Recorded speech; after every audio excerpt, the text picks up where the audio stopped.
빌립보서 1장 1절 대합니다. 그리스도 예수의 종 바울과 디모데는 그리스도 예수 안에서 빌립보에 사는 모든 성도와 또한 감독자들과 집사들에게 편지하노니 하나님 우리 아버지와 주 예수 그리스도부터 뭐와 뭐가 있을지어다 그러셨어요. 우리가 믿음 생활하고 예수님 또 이 십자가의 길, 또 영광의 길을 우리가 따라가고 또 이렇게 걸어가는 데 있어서 참 우리의 삶에 여러 가지가 필요하지만 저는 필요한 것 중에 또 가장 필요한 두 가지가 이 하나님으로부터 오는 그리스도의 은혜와 평강이 우리에게 있어야 함을 늘 또 깨닫습니다. 여러분들도 저도 우리가 예수님 만나는 그날까지, 예수님이 재림하시는 그날까지, 아니면 주님 오시기 전에 우리가 개인 종말을 통해서 하나님 앞에 또 설 때까지 우리 인생에 여러 가지 갖춰야 될 여러 가지가 있지만 그 중에 또 중요하다고 생각하는 부분이 주님으로부터 주시는 이 은혜와 평강이라고 늘 깨닫고 있습니다. 그래서 여러분들이 믿음 생활하고 또 하나님의 자녀로 살아가는데 아니 내 옆 사람은 하나님의 은혜와 평강이 있는 것 같은데 나는 왜 하나님의 은혜와 이런 평강이 없을까? 이렇게 또 이제 지금 이 순간에도 생각하는 분도 있을 것이고 또 때로는 마음에 또 고민이 또 있을 수도 있고 이제 그런 분들이 있을 거예요. 그런데 또 이 시간 말씀을 우리가 붙잡고 하나님 앞에 은혜와 평강이 없는 분들 은혜와 평강을 구하고 찾고 또 사모하게 되면 하나님의 은혜와 그리스도의 평강과 은혜가 우리에게 충만하게 부어지는 주의 은혜를 베풀어 주시는 줄 믿습니다. 그러면 내가 다 은혜를 받고 싶어 해요. 은혜를 안 받고 싶어 하는 사람은 사실 여기에 아무도 없을 거예요. 나도 하나님의 은혜를 다 받고 싶은데 그 은혜를 하나님은 우리에게 거저 주시는데 어떤 자에게 또 은혜를 주시냐 하면 사모하는 자에게 주신다 약속하신 줄 믿습니다. 사모하는 자에게 주세요. 여러분들이 하나님 나는 은혜가 더 많이 필요해요. 이런 분들은 하나님 저에게 하나님의 은혜 그리스도의 은혜를 저에게 더 충만하게 부어주세요. 이렇게 고백하시면 그 걸음걸음마다 주님의 은혜가 나타나도록 역사해 주시는 줄 믿습니다. 또 이 땅에 살면서 평강을 잃어버릴 때가 굉장히 많아요.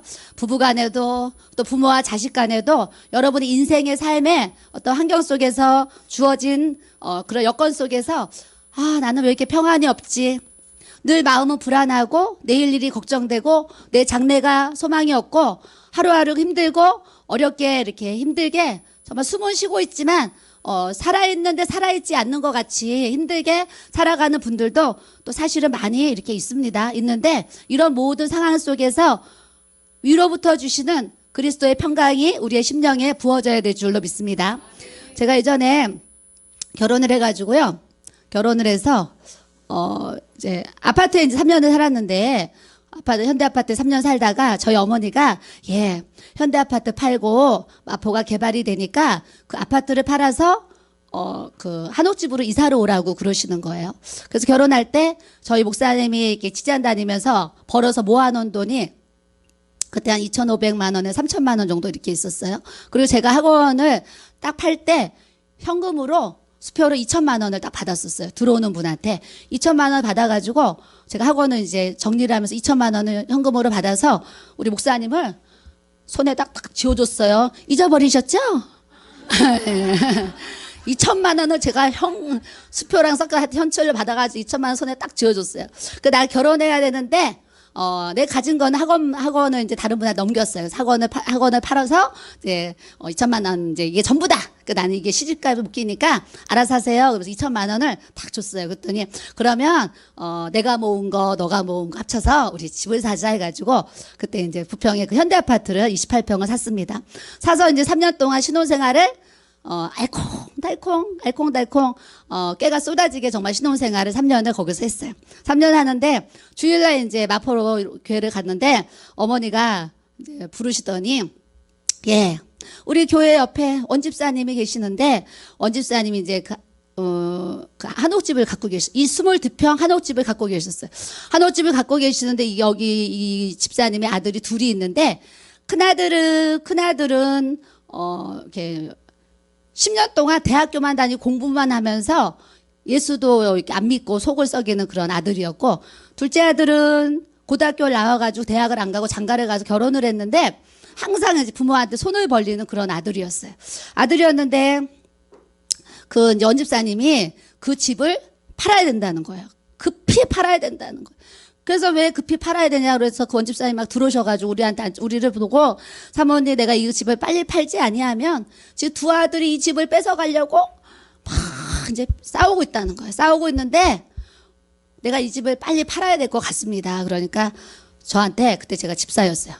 집사님 이거 좀 사주세요. 그래가지고 하루아침에 그냥 현대아파트를 매매를 내놨더니 바로 팔렸어요. 바로 벼룩시장에 내놨더니 바로 팔려가지고 그 돈을 가지고 이제 한옥집을 이렇게 사서 이사를 이제 이렇게 이제 이사를 거기를 이제 이렇게 들어갔어요. 이 얘기 지금 왜 한 거죠? 뭐 얘기하려고 얘기했는데 하여튼 이사를 이제 거기다 이제 아파트를 들어가게 됐어요. 아 그러면서 우리 어머니가 교회를 매일 오시잖아요. 아파트에 사시는데 교회 바로 옆 건물이 제가 산 한옥집이에요. 그러니까 우리 집 대문을 지나야지만 그 교회를 들어가실 수가 있어요. 그러니까 어머니가 뭐 가면서도 들리고 오면서도 들리고 아무 때나 이제 들리세요. 들리는데 문제가 뭐냐면 어머니가 와서 내가 이제 이렇게 애기들 키우고 살림하는 거 보면 마음에 들어요, 안 들어요? 안 들어요. 그거 어머니 입장에서 아휴, 요것도 마음에 안 들고 아유, 저것도 마음에 안 들고 이제 그러시잖아요. 그러는 중에 이제 제가 부족함이 또 많고 하다 보니까 이제 저 나름대로 그냥 쉽게 얘기하면 시집살이를 이제 하게 된 거예요. 시집살이. 시집살이를 이제 그냥 하게 됐는데 너무 어머니가 이제 저한테 이렇게 하시는 그게 제가 너무 버거우니까 살래도 살 수가 없는 거예요. 제 입장에서 살래도 살 수가 없어서 그때 제가 무슨 생각을 했냐면 내가 우리 목사님이랑 이혼을 해야 되겠다. 이 생각을 이제 결혼해서 처음으로 내가 했어요. 그러니까 목사님이 내가 뭐 옥상에서 잠자는 얘기도 처음 들었다 그러지만 이 얘기도 지금 처음 들어요, 이제. 숨겨진 비밀. 그래서 제가 내가 이제 이혼을 해야 되겠다. 어머니가 너무 호랑이 같고 나는 너무 이제 우리 어머니가 무서운 거예요. 무서워서 내가 살 수가 없는 거예요. 이게 숨을 쉬는데 숨을 안 쉬는 것 같이 제 입장에서 너무 어려운 거예요. 그래서 제가 마음을 먹었어요. 무슨 마음을 먹냐면, 내가 이혼을 해야 되는데 그래도 이혼하기 전에 대한수도원에 가서 내가 3일은 기도를 하고 내려와서 이혼을 한다고 우리 남편한테 얘기를 해야 되겠다 생각을 했어요. 그러고 나서 제가 보따리 싸가지고요. 제가 대한수도원을 갔어요. 갔는데 대성전이 엄청 커요. 대성전이 엄청 큰데 제가 한가운데 방석을 딱 놓고 강대상에 있는 십자가를 보고요. 기도를 하는 거예요. 기도하는데 제가 거기 왜 왔어요? 이혼하려고 했잖아요. 이혼하려고. 너무 힘드니까. 이혼해야 되겠다. 남편이 속삭여서 이혼하는 게 아니라 우리 어머니가 너무 내가 무서워서 이혼해야 되겠다. 그래가지고 이제 갔어요. 가가지고 앉아가지고요. 하나님 이제는 내가 도저히 살 수가 없습니다. 내가 우리 어머니 무서워서 내가 살 수가 없어요. 그래서 숨도 못 쉬고요. 내가 사는 게 아닙니다. 그러면서 하나님 앞에 통곡을 하면서 엉엉 울면서 하나님 앞에 기도를 했어요. 엉엉 울면서 기도를 하는데 위로부터 제가요, 위로부터 평강이 제 마음에요. 제가 금요일날도 평강이 어디서부턴가 와서 내 마음에 들어간다 그랬잖아. 너무 내가 고통스럽고 내가 괴로워서 이혼을 생각하고 올라갔는데 평강이요, 제 마음에 평강이 그때 평강이 들어오면서 그때 제가 하나님의 음성을 들은 거예요. 이사야서 41장 10절 말씀을 제가 지금도 제대로 못 외우는데 그때도 더 못 외웠겠죠? 더 못 외우는데 제가 그때 생생하게 하나님의 이 음성을 기도하다 들은 거예요.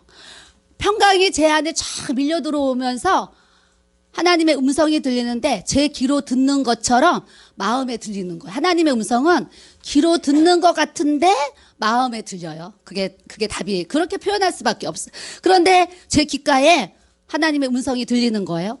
두려워하지 말라. 내가 너와 함께함이라. 놀라지 말라. 나는 내 하나님이 됨이라. 내가 너를 굳세게 하리라. 참으로 너를 도와주리라. 참으로 나의 의로운 오른손으로 너를 붙들리라. 저는 그때 믿음이 없어가지고 이사야 41장 10절에 이 말씀이 있는지도 모르고 지금도 이거 외우라면 버벅거리고 외울 수밖에 없어요. 근데 하나님의 음성이 들리는데요. 보고 있는 것처럼 또박 들려요. 또박. 그 목소리를 어떻게 흉내낼 수 없지만 두려워하지 말라 막 이런 음성으로 들리는 거예요. 귀로 듣는 것처럼 마음에. 그런데 음성뿐이 아니라 내 마음에 평강이 쫙 들어오는 거, 평강. 그래서 제가 갑자기 이 안에 두려움과 그 힘든 마음들이 싹 사라지는 거야. 그래서 제가 아, 이것이 하나님의 평강이구나. 그때 그거를 이제 경험한 적이 있었어요. 또 때로는 살다 보면 내 남편 때문에 정말 죽을 것 같이 힘들 수도 있고, 시댁과의 관계 때문에 또 죽을 것 같이 힘들 수도 있고, 또 삶의 여정 때문에 우리가 또 죽을 것 같이 힘들 수도 있는데, 사람한테 얘기를 하면 사람의 위로는 정말 잠깐이더라고요. 집사님 얼마나 힘들어. 형제님 얼마나 힘들어. 사람의 위로는 잠깐인 거예요. 잠깐이라서 그 사람이 나를 위로할 때는 위로를 받았기 때문에 괜찮은 것 같아요. 근데 돌아서면 또 힘든 거예요. 그래서 이 내면의 전인적인 치료는 정말 살아계신 하나님의 성령으로부터 우리가 그런 치유의 기름이 부어져야 되는 줄 저는 확실하게 믿습니다. 어제 여기 동네에 사시는 사모님이 개척교회라고 하긴 그렇고 하여튼 사모님이 기도 받으러 오셨어요.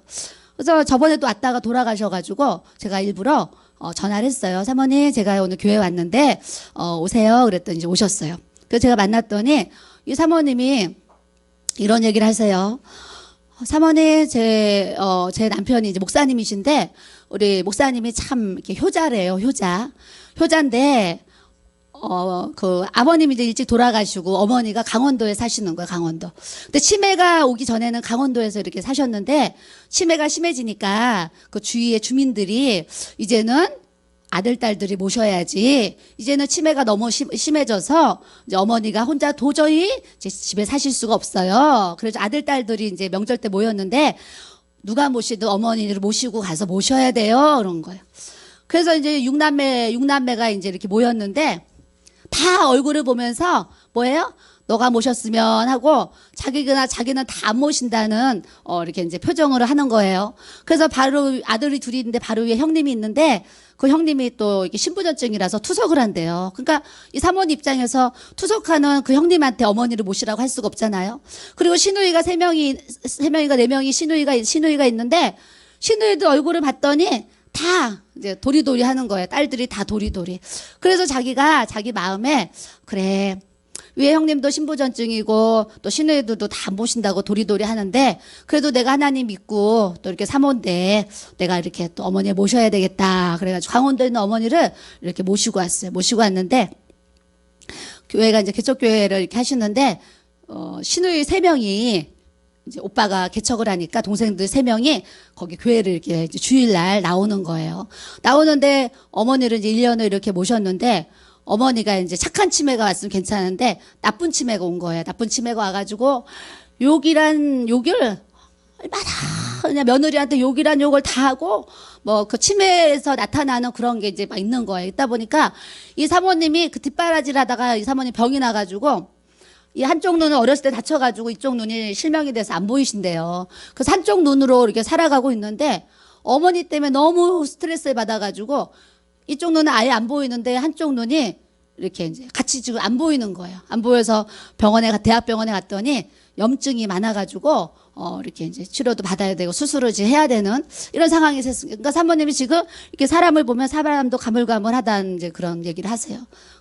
그러는데 이제 이런 상황에서 이제 내가 어머니를 도저히 모실 수가 없으니까 어머니를 요양원으로 모셔야 될 것 같다고 이제 사모님이 얘기를 한 거예요.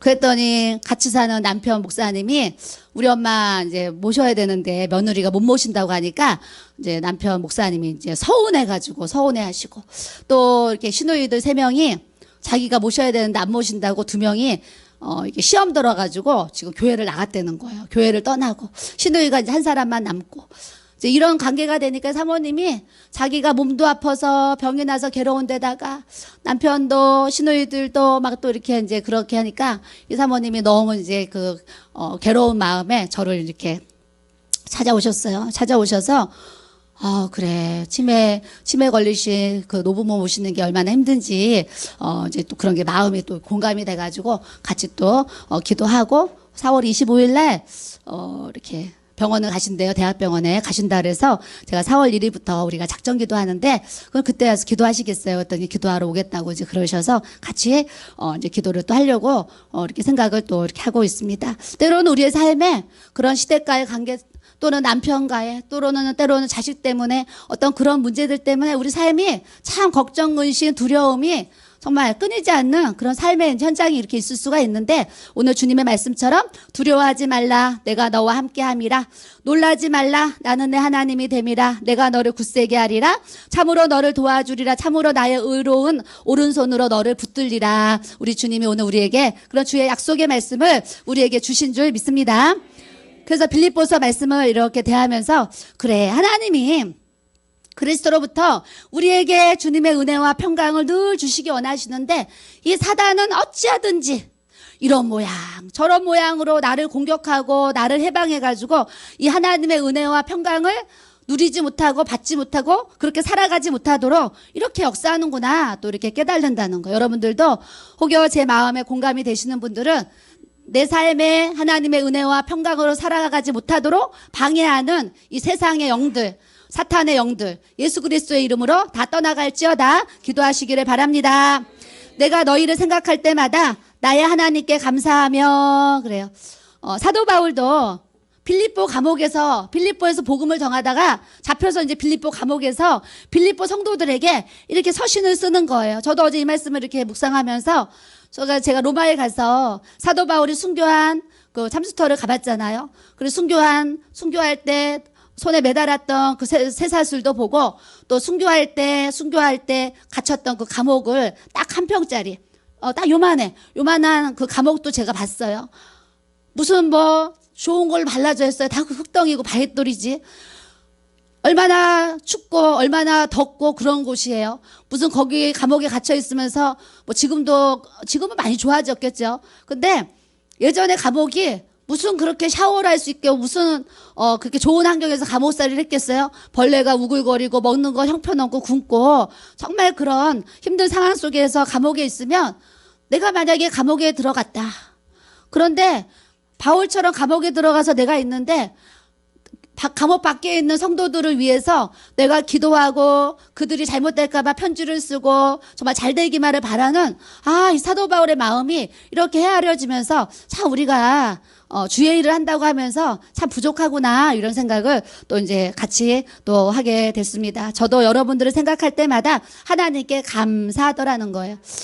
왜냐면 부여에 있는 목사님도 교회 개척했는데 보증금 다 까먹고 이렇게 없으셔서 거기 들어오셨어요. 다시 개척한다고 또 나가시는데, 다른 목사님이 또 수양관에 들어오기로 하셨는데, 이 목사님 부부도 보증금 이제 내고 월세 얻었는데 4년인가 목회하시다가 보증금 다 까먹고 이렇게 또 교회를 또 이렇게 이제 정리했습니다. 막 이런 얘기를 하잖아요. 그러니까 많은 목사님들이 교회를 개척하고 또 형편이 어려워서 또 교회가 문을 닫고 이런 일들이 사실은 많이 있는데, 그래도 하나님이 또 우리를 사랑하셔서 교회 개척부터 지금까지 이 20년이 넘는 정말 이 시간 속에 그때마다 하나님이 정말 좋은 일꾼, 신실한 일꾼들을 또 하나님께서 보내주셔가지고 이렇게 합력하여서 아버지 나라를 위해서 선을 이루게 하시고 주님의 일을 가게 하신 게 얼마나 감사한 일인지 제가 또 고백을 아니할 수가 없는 또 이제 삶을 살아가고 있습니다. 그래서 저는 여러분들이 우리 교회 지체가 되고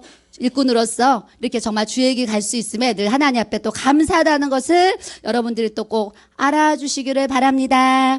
알아주시길 바라고, 이 마지막 때에, 이 소망이 없는 이 시대에 내가 갈 수 있는 교회가 있고 가고 싶은 교회가 있다는 게 얼마나 감사한지 제가 이런 고백을 했습니다.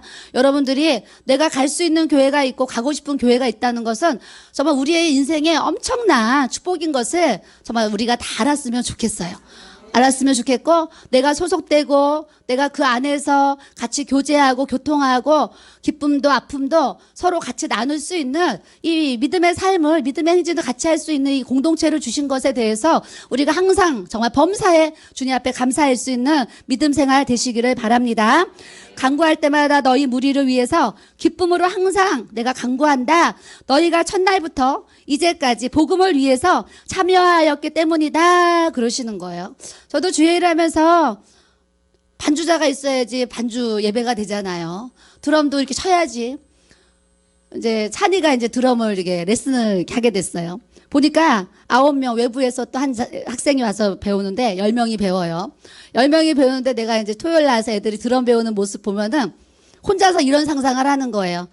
아유, 드럼 배우는 애가 9명에다 찬이까지 10명인데, 아유, 성전을 건축하면 드럼을 10대를 놔야 되겠다.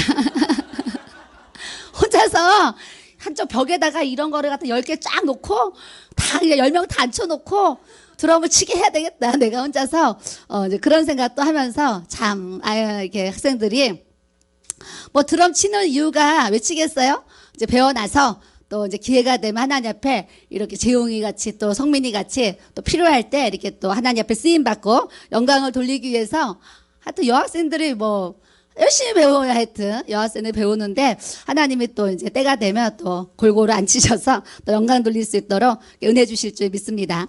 그러니까 그러면 드럼 치는 아이들이 10명이나 되고 반주자 그러면 또 이 사람 저 사람 돌아가면서 반주할 수 있고 이런 모든 상황들이 그냥 교회에 돌아가는 그런 모든 부분들을 보면 부엌에 가면 감사. 또 화장실에 가면 아까 또 한나 집사님 열심히 오늘 또 화장실 청소를 하더라고요. 또 청소하는 한나 집사님을 보고 또 감사. 또 성전에 오면 또 이렇게 막 연습하고 움직이는 이런 막 지체들 보고 감사. 하여튼 얼마나 오늘 하루도 감사가 넘치는 거예요. 모든 것에 막 감사가 넘쳐요. 또 중학교 올라가는 그 아이들이 막 와서 예배를 드렸다고 하니까 또 그게 너무나 또 감사하고 자, 우리 삶에 이렇게 기쁘게 감사할 수 있는 이 주의 은혜를 또 이렇게 주셨어요. 그래서 오늘 목사님 말씀이 우리가 믿음 생활하면서 중요한 것들이 많이 있는데 그 중에 가장 중요한 것이 무엇이라고 생각한다 그러셨어요? 기도라 말씀하셨어요. 기도. 모든 만물은 하나님으로부터 나와서 하나님으로 말미암고 하나님으로 돌아간대요. 그렇기 때문에 우리가 기도를 해야지 모든 만물이 움직이는 줄로 믿습니다. 기도를 해야지 만물이 움직여요. 그래서 예전에 어느 기도원에 가면 뭐라고 써있냐면 기도는 만사를 형통하게 한다. 기도는 모든 문제를 해결한다. 막 그런 게 이제 기도원에 막 현수막에 걸렸었어요. 왜요? 그 기도원의 그 원장님은 기도는 만사를 형통하게 하고 기도는 만사를 해결하고 기도는 모든 문제를 해결하는 통로라는 것을 그분이 알고 있는 거예요. 그래서 주님이 우리에게 쉬지 말고 기도하고 너희들이 항상 깨어 있으라고 우리에게 말씀하시는 줄 믿습니다. 그러니까 여러분들의 매일매일 삶 속에 주님 부르고 사세요. 주님. 그냥 길을 걸어가도 주여 쎄쎄쎄쎄 방언기도 하고 설거지할 때도 기도하고 화장실에 앉아서도 기도하고 싶으면 기도하고 찬양하고 싶으면 찬양하고 예배 때만 와서 주님 부르지 마시고 운전할 때도 주님 기도하시고 찬양하시고 걸어갈 때도 기도하고 찬양하셔서 내 삶의 기도와 찬양이 그냥 습관적으로 내 몸에 움직이는 통로가 돼야 될 줄로 믿습니다. 그럴 때에 오늘 찬양을 부른 것처럼 그 하나님의 그 이사야에게 주신 거룩한 하나님의 임재가 성소에 그 흘러들어온 하나님의 임재가 우리들의 심령 속에 부어져서 하나님이 나와 함께 하셔서 내가 이렇게 하나님과 동행하는 삶을 살았다고 고백할 수 있는 이 주의 은혜를 나타나게 하시는 줄 믿습니다. 주님 사도 바울은 첫날부터 끝까지 항상 복음에 참여하는 자가 되었다 그러셨어요. 그래서 금요일도 제가 고백했잖아요. 내가 목회 여정뿐만이 아니라 목회 여정 이후에도 주님 앞에 서는 그날까지 내가 기도를 쉬는 죄를 범치 않아야 되겠다. 항상 제 안에 그 의식은 항상 있는 거예요. 내가 어느 상황 속에서도 주님 앞에 갈 때까지는 내가 기도를 쉬지 말아야 되겠다. 기도를. 왜냐하면 내 삶에 기도를 통해서 하나님 만사를 움직이시는 정말 수없는 많은 은혜를 제가 보고 듣고 받았기 때문에 제가 스스로가 그렇게 막 깨닫고 기도하자고 하시는 거예요. 그래서 제가 4월 1일부터 우리 금요예배 안 온 우리 영주 집사님을 위해서 간구합니다. 네, 저는 누가 왔는지 안 왔는지 다 알아요. 네, 그래서 4월 1일부터 4월 20일까지 작전 기도를 할 거예요. 그래서 마포 성도들 마포가 가까우니까 마포 성전에 가서 4월 1일부터 4월 20일까지 또 여기 하곡동이 가까우신 분은 하곡동에 오셔서 4월 1일부터 4월 20일까지 21일이 또 부활주일이 딱 되더라고. 자, 부활주일 하루 전날까지 다 20일 작전 기도 너무 멋있다 이제 생각을 하고 오셔서 같이 이제 기도를 하되 30분 이제 나는 기도의 양이 30분이야. 그럼 30분 하시고 1시간이 하는 분 1시간 하시고 또 나는 3시간 할 수 있어. 그러면 또 하시고 졸면서라도 하고 싶어. 그러면 또 졸면서라도 채우고 가시고 그건 아주 자유롭게 알아서 하시고 하여튼 9시부터 12시 사이에 여러분들이 주의 성전에 오셔서 하나님 앞에 기도하고 가시는 거예요. 기도하고. 도장 찍고 기도하고 하시고 나는 집이 멀어서 도저히 성전에 올 수가 없다 이런 분들이 이제 계시잖아요. 그런 분들은 자기 집에서 하셔도 되고 하여튼 시간을 정하고 뭐 자동차에서 하시든 집에서 하시든 하여튼 꼭 그렇게 해서라도 기도했으면 좋겠고 우리 중고 청년들도 이제 학교를 다니지만 혹시 성전에서 기도할 수 있는 중고 청년들이 있다 그러면 와서 10분이라도 도장 찍고 하나님 앞에 기도하고 간다고 하면 기도 이후에 우리가 또 나눠야 될 많은 은혜와 간증을 우리 하나님께서 우리에게 또 베풀어 주시는 줄 믿습니다. 기도는 응답받기 위해서 하는 거잖아요. 내가 할 수 없는 건데 하나님 앞에 기도를 통해서 내가 할 수 없는 일을 하나님이 하시기 때문에 하나님이 하셨어요 고백하잖아요. 그러니까 하나님은 내가 할 수 있는 거 그냥 내가 하면 되죠. 근데 내가 할 수 없는 일이기 때문에 하나님 앞에 기도를 하는 거예요. 기도를 하는데 하나님이 그건 너가 할 수 없는 일이니까 내가 도와줄게 하시고 도와주는 게 기도의 응답이에요. 그래서 하나님의 자녀는 기도를 해야지 그런 응답을 통해서 하나님의 인도하심을 또 받게 하시는 줄 믿습니다. 7절에 보니까 이는 너희가 내 마음에 있으며 나의 매임과 복음을 변명함과 확정하며 너희가 다 나와 함께 은혜에 참여한 자가 됨이라 그러시면서 내가 예수 그리스도의 심장으로 아주 중요한 말씀을 하는 거예요. 우리가 이 땅에 그리스도의 일꾼이 되고 교회의 집사 권사 이렇게 직분을 받아가지고 하나님 나라의 일을 하는데 또 중요한 것이 여러 가지가 있겠지만 내 안에 예수 그리스도의 심장이 있어야지 예수님 마음, 예수님 사랑, 예수님의 은혜, 예수님의 능력, 예수님의 역사를 가지고 주의 일을 할 수가 있죠. 내 안에 예수 그리스도의 심장이 없고 내 심장만 있으면 내 심장으로는 저 한 사람 사랑할래도 사랑할 수가 없는 거예요. 근데 예수 그리스도의 심장이 내 안에 딱 붙으면 나는 도저히 저 사람 사랑할 수 없는데 예수 그리스도의 심장이 내게 있으므로 예수님이 나로 하여금 그 사람을 사랑할 수 있도록 하나님께서 역사해 가시는 크고 비밀한 은혜를 우리가 알아야 될 줄로 믿습니다. 사람의 관계 속에서도요 우리가 이해 못할 일 많고 용서 못할 일 많고 정말 해결 안 되는 많은 부분들이 있어요. 있는데 그런 문제들을 내가 내 심장 가지고 저 사람 사랑하고 내가 내 심장 가지고 저 사람 용서하고 미워하는 마음을 사랑하는 마음으로 바꾸는 것도 내가 하려고 그러면 잠깐은 할 수 있고 며칠은 할 수 있는데 이게 내가 하면은 실패도 있고 부도도 있고 자꾸 넘어진다라는 거예요. 근데 예수 그리스도의 심장을 하게 되면 그 예수님의 마음 때문에 꾸준하게 갈 수 있도록 하나님께서 은혜를 주시는 줄 믿습니다. 얼마 전에 우리 집사님이 사모님 제가 기도를 하는데 하나님이 20일 작정금식을 하래요 그러는 거예요. 저는 여러 가지 무서운 게 있지만 무서운 것 중에 하나가 금식이에요. 예전에 3일 금식하다 내가 죽었다 살아나가지고 그 뒤로는 내가 다시는 3일 해본 적이 없어요. 근데 그때 하루하고 저녁 9시까지 했어요. 제가 하루하고 저녁 9시까지 했는데요. 3일 금식하러 갔다가 하루하고 저녁 9시까지 했는데 그때 제가 금식을 왜 했냐면 제가 하고동에 와서 여기 하고동 사거리에 전도를 하러 이제 나갔어요. 저녁에 전도를 하러 나갔더니 노래방 스탠드바 그 스탠드바에 어떤 남자분이 팔짱을 끼고 딱 서 있는 거예요. 서 있는데 담배를 피고 얼굴은 술을 먹어가지고 벌겋게 서 있는데 전도하러 나갔는데 그 형제가 제 눈에 이렇게 들어오는 거예요. 들어와서 이제 가까이 가서 술 먹고 담배 피고 있는 사람한테 가가지고 제가 예수 믿으시냐고 하면서 전도를 이제 했어요. 전도를 했더니 그때 그 형제가 자기 이제 교회 안 다닌다는 거예요. 그래서 제가 저는 여기 교회 사모인데 우리 교회 오세요. 그랬더니 또 그 형제가 오겠다는 거예요. 어머 하나님이 또 이렇게 술 마시는 이런 형제도 하나님이 이렇게 붙여주시는구나. 그 주일날 교회 오세요 해서 그 형제 전화번호를 2694에 4461이라니까요. 20년에 전도한 그 형제 전화번호 제가 외우고 있잖아요. 집 전화번호 2694 4461. 그래서 그 번호를 내가 신기해. 이럴 때 머리가 좋은 것 같아요. 그래가지고 그 형제를 이제 전화번호를 적어가지고 주일을 이제 기다렸어요. 전화를 했더니 형제가 주일날 갈게요. 그러고 교회를 이제 왔어요.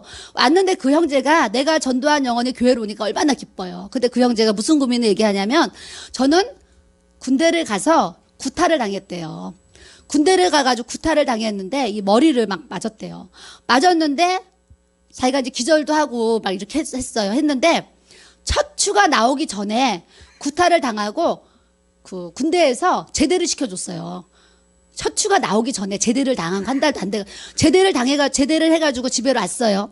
왔더니 그 집에 제가 신방을 갔더니 그 어머니가 이 얘기를 저한테 해주시는 거예요. 아들을 군대를 보냈는데 한 달이 안 됐는데 집에 왔더래요. 그래서 너 왜 왔니? 그랬더니 나 제대했다고 왔는데 제대해서 와서 아들을 봤더니 아들이 제정신이 아닌 거예요. 아니라 가지고 이 머리를 맞고 막 해가지고 이 아들이 정신질환이 왔어. 정신질환이 왔는데 어떻게 하냐면 한청이 들려요. 24시 귀에서 누군가가 한청 말을 하는 거예요. 귀신이 얘기하는 거. 한청이 하루 종일 24시가 들린다는 거예요. 그래서 그 형제가 교회를 왔는데 사모님 내가 예배를 드리려고 이렇게 앉아 있어도 이 귀 안에서 여자 소리, 아줌마 소리, 아저씨 소리가 막 다 들린대요. 길바닥에서 그 시장에서 떠드는 소리처럼 여기서 막 들린대요. 들리고 때로는 어떤 누가 야 그러면 자기도 모르게 뒤를 돌아본대요. 이렇게 부르는 사람이 없는데 실제적으로 부르는 처럼 이렇게 들리는 거예요. 그래서 그 형제가 교회를 나오는데 그 한청 때문에 예배를 못 드린다는 거예요. 그래서 제가 너무 안타깝잖아요. 그때 그래서 제가 내가 그 형제를 위해서 3일을 내가 금식을 해야 되겠다. 한청 그거 고침 받게 하려고. 그래서 제가 그 형제를 위해서 금식을 하려고 제가 또 대한스토어는 3일 금식하러 혼자 미아리 가가지고 미아리에서 버스를 타고 제가 대한스토어 혼자 찾아갔어요. 찾아가가지고 이제 금식을 이제 월화수 하려고 딱 갔는데 하루는 그냥 했어. 하루는 그냥 이렇게 누워있으면서 이렇게 하루는 금식했는데 밤 12시가 넘어가는데 온몸에 열이요 펄펄 끓는 거예요. 열이 펄펄 끓어가지고 막 뜨끈뜨끈한 거 열이. 그래가지고 막 추워요 또. 그래서 이불 뒤집어 쓰고 막 그러고 있으니까 같은 방에 5, 6명 이렇게 주는데 제가 이제 사모다 보니까 그 안에 사모님 전도사님들이 여자분들이 방에 이렇게 숙소를 이제 잡으셨어요. 들어와서 내가 이제 막 하니까 이분들이 막 절을 해서 막 기도를 막 해주시더라고. 기도를 해주시고 하는데 그 다음날 아침이 됐는데 완전히 내가 이제 그 몸살이 나가지고 그냥 이렇게 죽을 것 같아요. 그 상황이. 그러니까 한 사모님 이렇게 하는 금식은 하나님이 기뻐하시는 금식이 아닌 것 같아요. 그러니까 금식을 멈추시고 식당에 가서 죽을 드세요. 그러는 거예요. 그런데 또 거기 옆에 다른 사모님이 또 왔는데 무슨 소리냐. 이건 사탄의 역사다. 그렇기 때문에 이 사모님이 참고 이겨서 3일을 해야 된다는 거예요. 그래서 두 분이 서로 싸우는 거예요. 한 사모님은 3일을 채워야 된다 그러고 한 사모님은 이렇게 하는 금식을 하나님이 기뻐하시지 않으니까 그만해야 돼. 둘이 막 싸우는 거예요. 옆에서. 그때 또 어떤 여자 전도사도 막 거들어가지고 자기들끼리 막 논쟁이 일어난 거예요. 그래서 내가 아파가지고 누워가지고 왜 자기들끼리 싸우고 막 저러냐 그러고서 이제 막 끙끙 앓고 있는데 내가 온 목적이 뭐야. 그 형제 병 낫기를 위해서 내가 사모가 돼서 기도해야 되겠다 왔잖아요. 그 내가 어떻게 해서든 내가 이거 참아야지 그러는데 화장실을 가야 되는데 그 밤부터 화장실을 가야 되는데 화장실이 이제 숙소에서 나와서 몇 미터예요. 거기가 50미터인지 하여튼 걸어가야 되는데 거길 못 걸어가는 거예요. 그래서 신발을 신고 복도를 기어가가지고 마당을요 제가 4발로 갔다니까요. 4발로 이렇게 기어가지고 제가 화장실을 갔어요. 가는데 막 쓴물이 막 올라오는 거예요. 쓴물이. 그러니까 사람들은 기도하러 오신 분들이 이제 밤에 기도하러 왔다 갔다 하면서 개가 엎드려가듯이 정말 내가 개같이 엎드려서 그리고 가니까 그분들이 다 구경을 하잖아요. 성경책 들고 저를 구경을 하면서 너무 불쌍하게 막 이제 막 나를 쳐다보고 가는 거예요. 그래서 그러거나 말거나 그러면 화장실 가야 되니까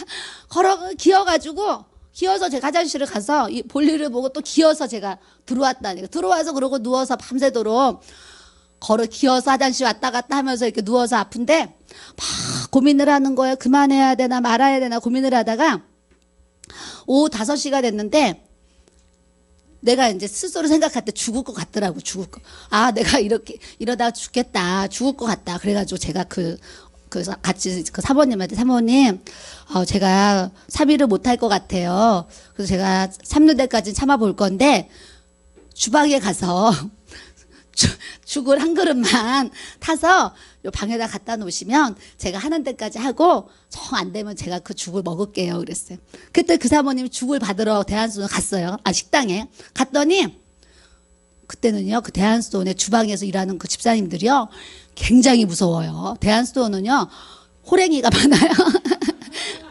되게 좀 사람들이요 무서워요. 무서웠고 거기 막 훈련 받는다고 막 이렇게 해가지고요 다 막 세게 얘기를 하고 아주 그냥 군대식으로 하는데 저거 하여튼 무서워. 호랭이야. 제가 볼 때 호랭이.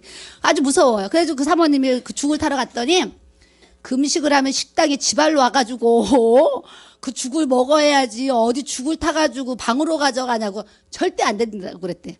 그래가지고 제가 그분 퇴짜를 맞고 왔어요. 퇴짜를 맞고 와가지고 아유 그러면은 그냥 놔두세요. 그러고 제가 이제 금식을 했어요. 하다가 저녁 이제 9시가 됐는데 아 내가 이러다가 이제 진짜 죽겠구나. 죽겠구나. 그러고서 우리 목사님한테 공중전화에 기어가가지고 기어가서 집에 전화를 했어요. 전화를 해가지고 여보 나 좀 태우러 와요. 그랬더니 우리 목사님이 왜? 나 여기서 죽을 것 같아요. 나 빨리 데리러 와요. 나 죽을 것 같아요. 그랬더니 알았어. 그러더니 서울에서만 여기 학원동에서 날라온 거예요. 대한스토는 날라와가지고 나를 태웠어요. 태워가지고 내가 우리 큰아들 낳고 아침 새벽 둘째 아들 큰아들도 그러죠. 둘째 아들 낳았어요. 둘째 아들을 병원 가서 낳았잖아요. 새벽 5시인가 가서 새벽 4시에 얘를 낳고 아침 미역국을 딱 먹었는데 우리 어머니가 전화가 왔어요. 그래서 이제 전화를 받았더니 우리 어머니가 이제 어떤 집사님을 통해서 이제 전화를 했어요. 그래서 같이 옆에 계시는 거예요. 전화가 왔어요. 그랬더니 이제 아기 낳고 미역국을 먹었는데 우리 어머니 전화가 와서 큰애 우리 정훈이가 지금 감기기가 있어가지고 이렇게 이제 몸이 아픈데 엄마를 찾는다는 거예요. 내가 사는 집에서 엄마를 찾으니까 바로 퇴원해서 집으로 오라는 거예요. 우리 어머니가. 그래서 아기 낳고 이제 아침 미역국 한번 먹었는데 집에 퇴원해서 오라니까 지금 같으면 아니 어머니 병원 왔으니까 3일을 치료받고 가야 돼. 이래야 되잖아요. 우리 어머니는 와라 그럼 와야지 안 오면 큰일 나요. 그래서 제가 알겠어요 어머니 지금 퇴원 수속 받아서 갈게요. 그래가지고 의사한테 간다 그랬더니 의사가 황당해요 안 황당해요? 의사가 집에 간다 그랬더니 아기 낳고서 집에 간다 그랬더니 의사가 막 황당하게 쳐다보는 거예요. 그래서 꼭 가셔야 되냐고. 그래서 우리 아이가 아파서 가야 되겠습니다. 그러고 내가 이제 차를 타고 가요. 그때 제가 차를 탔는데 다 눕혀놓고 이렇게 누워서 이제 집에 왔거든요.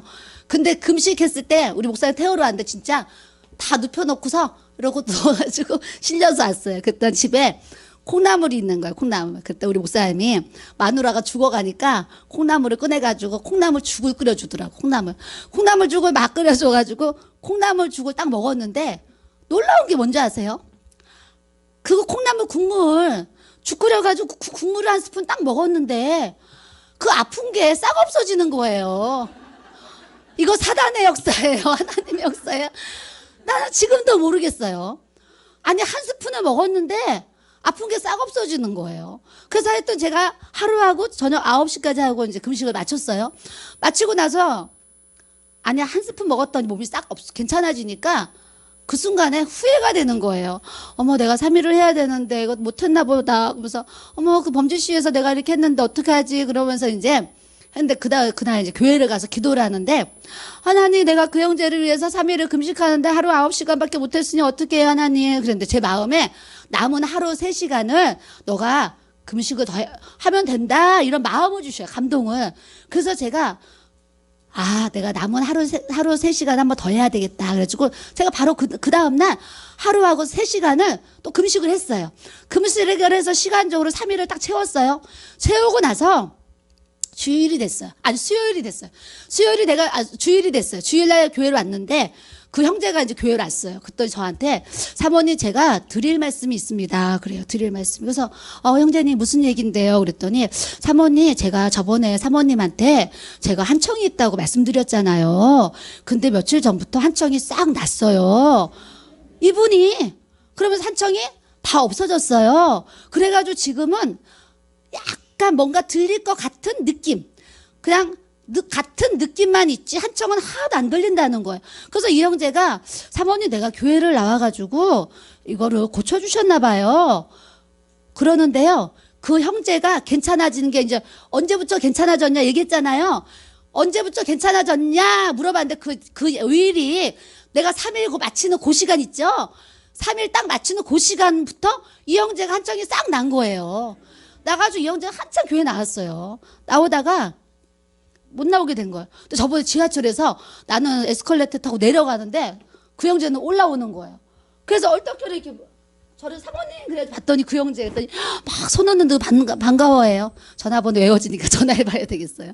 여기 살아요. 그래가지고 하나님이 때에 따라서 정말 그렇게 한청이 들리는 청년도 정말 내가 예수님의 심장 가지고요 이렇게 3일 나눠서 했는데도 주님이 응답하셔서 그때 그렇게 치료하신 역사가 이렇게 있었는데 나는 금식 그러면 감동 올까봐 무서워요 저는.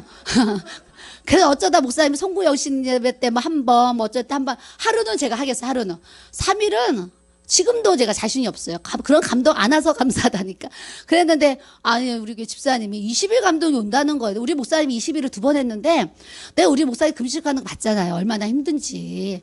막 이렇게 힘들어 하더라고요. 막 창자가 꼬인대요. 그래가지고 20일 하셨는데, 좀, 처음에는 더 힘들게 했고 두 번째 좀 더 쉽게 하신 것 같아요. 그래도 어찌됐건 20일 힘들잖아요. 힘든데 그것도 남자도 아닌 여자가 20일 한다니까 내가 말리고 싶은 생각이 드는 거죠.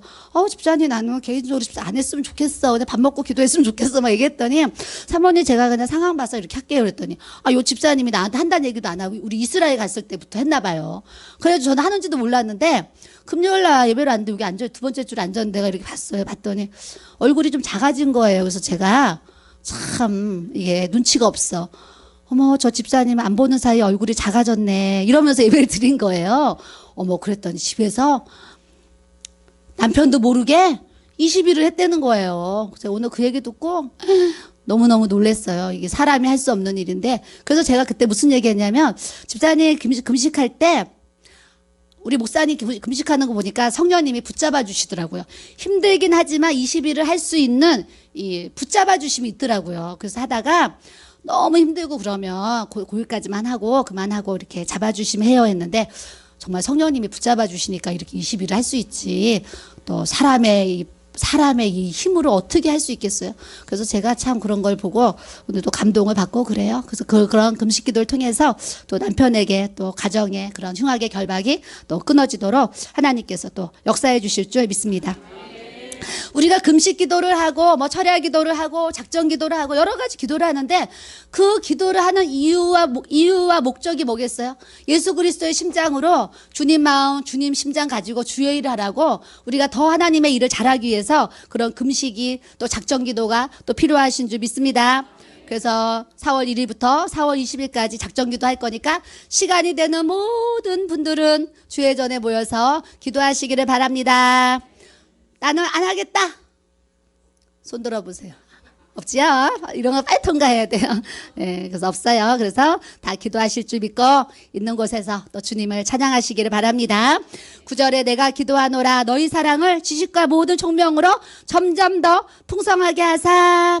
우리가 기도하게 되면은요 하나님을 아는 지식도 많아지게 되고 모든 총명함으로 우리의 어떤 생활의 삶의 은혜를 점점 더 풍성하게 하세요. 풍성하게. 그래서 우리 큰아들이 이번에 대전 가서 얼굴을 봤더니 대화 중에 엄마가 뭐 많이 알아서 하니 그냥 주의 은혜로 주의 일 하는 거지 뭐 이런 얘기를 대화 중에 제가 했어요. 고백을. 그랬더니 참 우리 엄마 설교를 들으면 우리 엄마 설교는 성경적인 깊은 지식은 없는데 그냥 그 말 한마디 한마디가 은혜가 되지.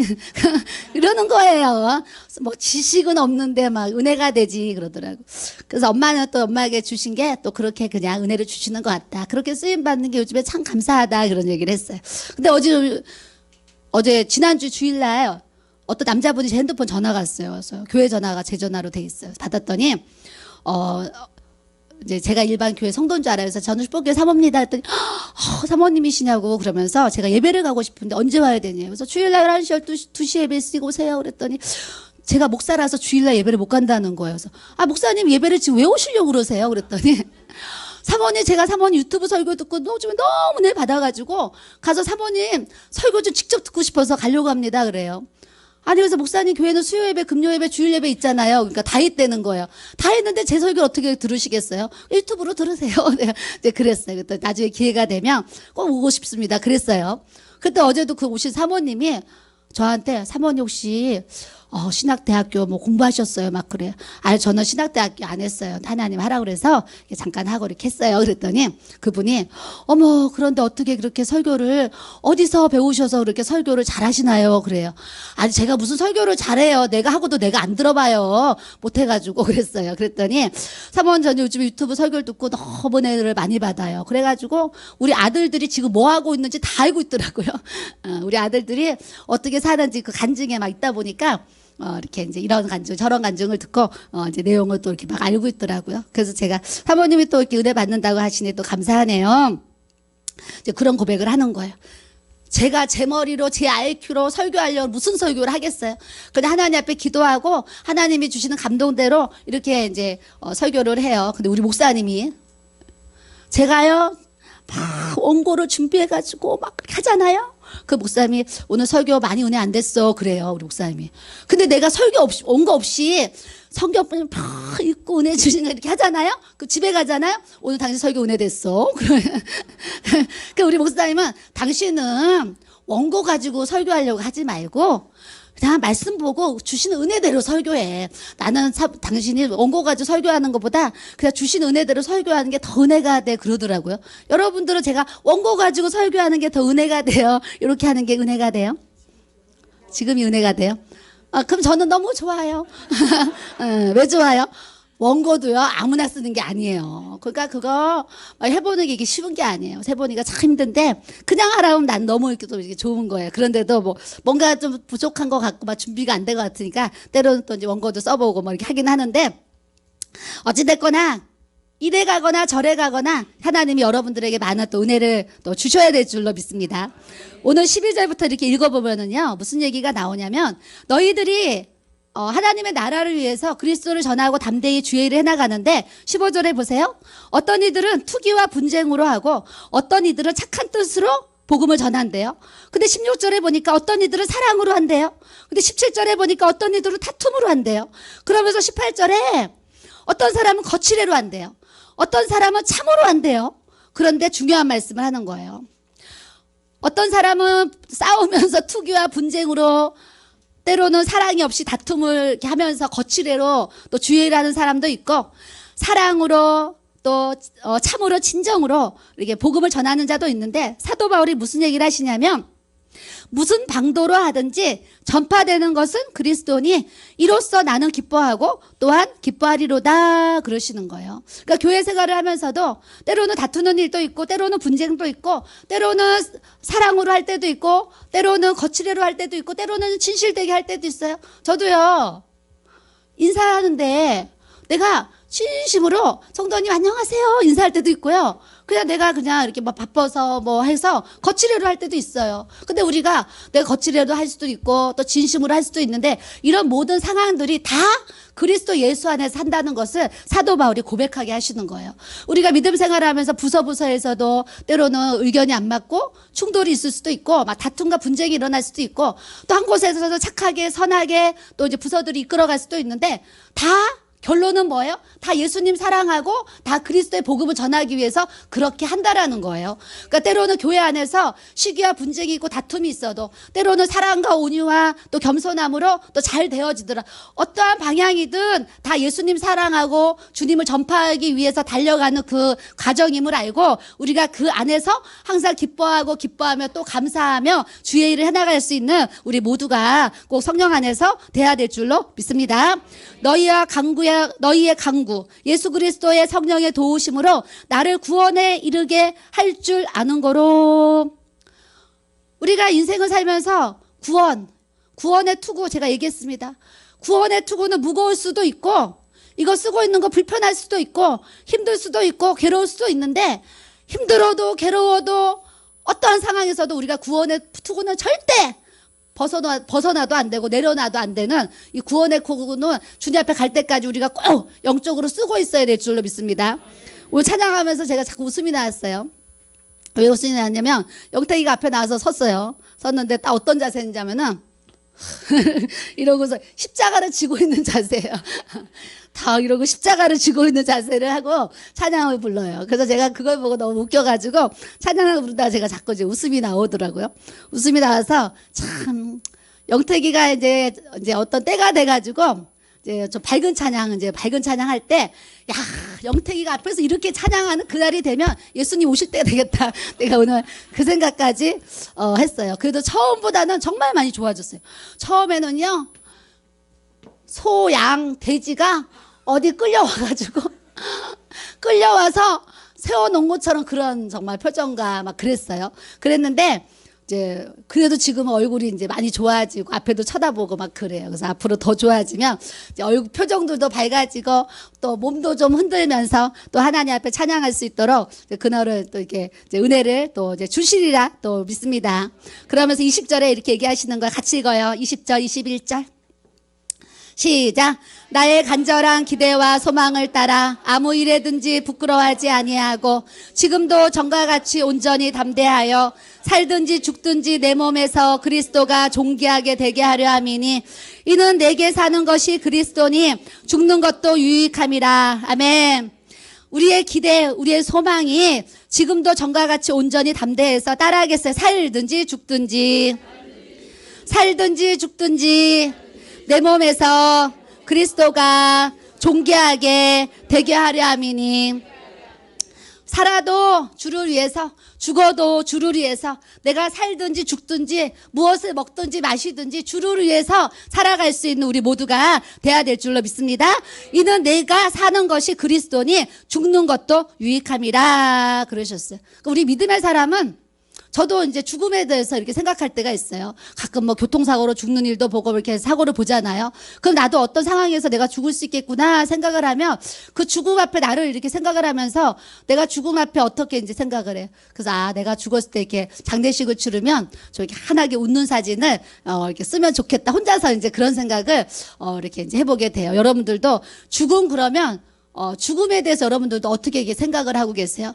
근데 태어나는 건 순서가 없는데, 태어나는 건 순서가 있는데, 우리가 주님 앞에 가는 거는 순서가 없어요. 그러니까 나이대로 착착하면, 윗사람 가면, 다음에 내가 가겠구나, 그러지만, 우리 여기 남녀노소가 다 있는데, 순서대로 가면, 그냥 좀, 여유있게 편하게 믿음 생활하다가 주님 앞에 갈 수 있겠죠. 내가 80까지 산다. 그러면 한 60까지 좀 적당히 살다가 20년 예수 믿고 가야지. 이런 계획 세울 수 있어요. 그런데 남녀노소가 여기 다 모여 있는데 가는 데는 순서가 없는 거예요. 주님 앞에 가는 데는. 그러니까 오늘 갈 수도 있고 내일 갈 수도 있고 모레 갈 수도 있어요. 그렇기 때문에 우리가 항상 젊은이들도 그렇고 항상 오늘 밤에 내가 죽는 일이 생겨도 내가 천국 들어갈 수 있는 이 구원의 투구가 우리에게 보장되어져 있어야 될 줄로 믿습니다. 여러분들이 오늘 죽어도 내가 주님 앞에 설 수 없는 믿음이 있으면 지금 제대로 된 믿음을 안 갖고 있는 거예요.